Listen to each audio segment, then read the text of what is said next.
ফুলকপির সাথে ডিম মিশিয়ে ভিন্ন ধরনের একটি রেসিপি তৈরি করব। এটা দুপুর অথবা রাত যেকোনো সময়ের জন্য কিন্তু তৈরি করে নিতে পারেন। ঝটপট তৈরি করা যায় আর খেতে কিন্তু অনেক বেশি মজার হয়।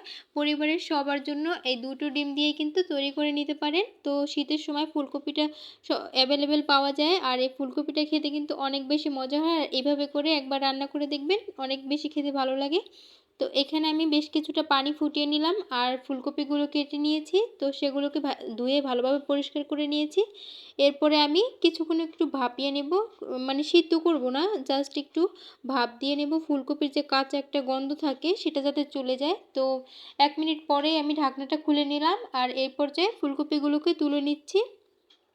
তো ফুলকপিগুলো প্রায় কিন্তু 70% এর মতো অলরেডি সিদ্ধ হয়ে গেছে, কারণ এটা সিদ্ধ হতে কিন্তু খুব বেশি একটা সময় লাগে না। এরপর আমি সবগুলোকে ঠান্ডা করে নিলাম আর ঠান্ডা করে নিয়ে একটা গ্রেটার নিয়ে নিলাম।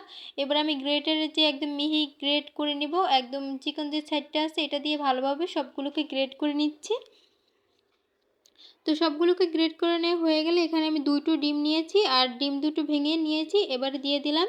আর আপনারা চাইলে এখানে 3টা ডিমও ব্যবহার করতে পারেন। তারপরে আমি এখানে দিয়ে দিলাম কাঁচামরিচ, ধনিয়া পাতা এবং সামান্য একটু পেঁয়াজ কুচি। তো এগুলোকে একদম মিহি কুচি করে নিয়েছি, সেগুলো দিয়ে দিলাম। স্বাদ মতো দিয়ে দিলাম লবণ, সামান্য একটু ধনিয়ার গুঁড়া, সামান্য একটু ভাজা জিরার গুঁড়া, আর দিয়ে দেবো হাফ চা চামচের থেকে একটু কম হবে হলুদের গুঁড়া। তো আর সবশেষে দিয়ে দেবো একটু গোলমরিচের গুঁড়া। এগুলোকে দিয়ে এখানে একটু ম্যাগি মশলা ব্যবহার করছি আমি সামান্য পরিমাণে, তো আপনারা চাইলে এটা স্কিপ করতে পারেন। তারপরে আমি সব কিছুকে একত্রে হ্যান্ড উইক্সের সাহায্যে ভালোভাবে মিশিয়ে নিচ্ছি। আপনারা চাইলে কাঁটা চামচ অথবা হাত দিয়েও মিশিয়ে নিতে পারেন। তো সব কিছুকে ভালোভাবে একত্রে মিশিয়ে নিয়ে আমি এবারে চলে যাব চুলাতে। আর এতক্ষণও আমার চ্যানেলটা যারা সাবস্ক্রাইব করেননি তারা প্লিজ আমার চ্যানেলটাকে সাবস্ক্রাইব করে দিবেন। আর ভিডিওটা ভালো লাগলে অবশ্যই ভিডিওতে একটা লাইক করে দিবেন। তো এখানে আমি একটা প্যান বসিয়ে দিলাম, প্যানের ভিতরে 2 টেবিল চামচের মতো তেল দিয়ে দিলাম আর এই মিশ্রণটাকে দিয়ে তারপর হাত দিয়ে একটু মানে ছড়িয়ে দিচ্ছি, খুব বেশি একটা পাতলা করব না। তো হাত দিয়ে একটু সমানভাবে ছড়িয়ে দিয়ে তারপর আমি এটাকে ঢাকনা দিয়ে দেব প্রায় 2 মিনিটের মতো। আর এ পর্যায়ে চুলার আঁচটা কিন্তু একদম কমিয়ে দিতে হবে। তো চুলার আঁচটা কমিয়ে আমি 2 মিনিট ঢাকনা দিয়ে রেখেছি আর 2 মিনিট পর ঢাকনাটা খুলে নিলাম।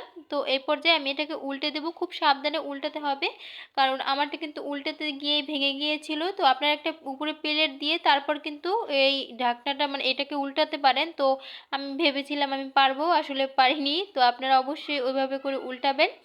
তো যাই হোক, এইভাবে করে উল্টে দিলাম। তারপরে এই পর্যায়ে আবার আমি ঢাকনাটা দিয়ে দেবো 1 মিনিটের মতো, অপর পিঠটাও ভালোভাবে যাতে হয়ে যায়। তো সব পিঠ হয়ে গেলে আমি খুন্তির সাহায্যে এভাবে পিস পিস করে কেটে নিলাম।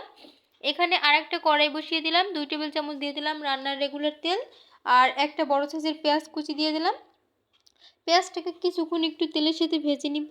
তো পেঁয়াজটাকে ভেজে নিয়ে স্বাদ মতো লবণ দিয়ে দিলাম আর দিয়ে দিলাম হাফ চা চামচ হলুদের গুঁড়া, হাফ চা চামচ লাল মরিচের গুঁড়া আর দিয়ে দেবো হাফ চা চামচ ধনিয়ার গুঁড়া। তো সব কিছুকে একত্রে মিশিয়ে এই পর্যায়ে যাতে মশলাটা পুড়ে না যায় সেজন্য একটু পানি দিয়ে দিলাম মশলাটা কষানোর জন্য। তো এখানে আমি সামান্য একটু আদা রসুন বাটা ব্যবহার করছি। তো আপনারা চাইলে এটা বাদ দিতে পারেন, দিলে অনেক বেশি ভালো হয়। আপনারা চাইলে এখানে টমেটো ব্যবহার করতে পারেন, পাকা টমেটো, তাহলে কিন্তু খেতে আরও অনেক বেশি ভালো লাগবে। আমার হাতের কাছে ছিল না তাই আমি দিতে পারিনি। তো মশলার উপরে যখন তেল ভেসে উঠেছে এ পর্যায়ে কিন্তু আমি সেই ডিমটা যে ভেজে রেখেছিলাম সেটাকে দিয়ে দিলাম আর আমি পরিমাণ মতো পানি দিয়ে দিব। তো পানিটা আপনাদের পছন্দ মতো আপনারা কম বেশি করে নিতে পারেন, কে কেমন ঝোল রাখবেন সেই অনুপাতে। তবে এটাতে কিন্তু বেশি পরিমাণে ঝোল রাখলে ভালো লাগবে না, একদম মাখা মাখা ঝোল রাখতে হবে। আমি এখানে মানে পাত্রটা ট্রান্সফার করে নিয়েছি। তো আমি সেই প্যানের ভিতরে আবার নিয়ে নিলাম আর সামান্য একটু ভাজা জিরার গুঁড়া দিয়ে 5 মিনিটের মতো আমি রান্না করেছি। এ পর্যায়ে কিন্তু আমার রান্নাটা পুরোপুরি কমপ্লিট। সবশেষে আমি কাঁচামরিচ এবং ধনিয়া পাতা কুচি উপর থেকে দিয়ে দিলাম।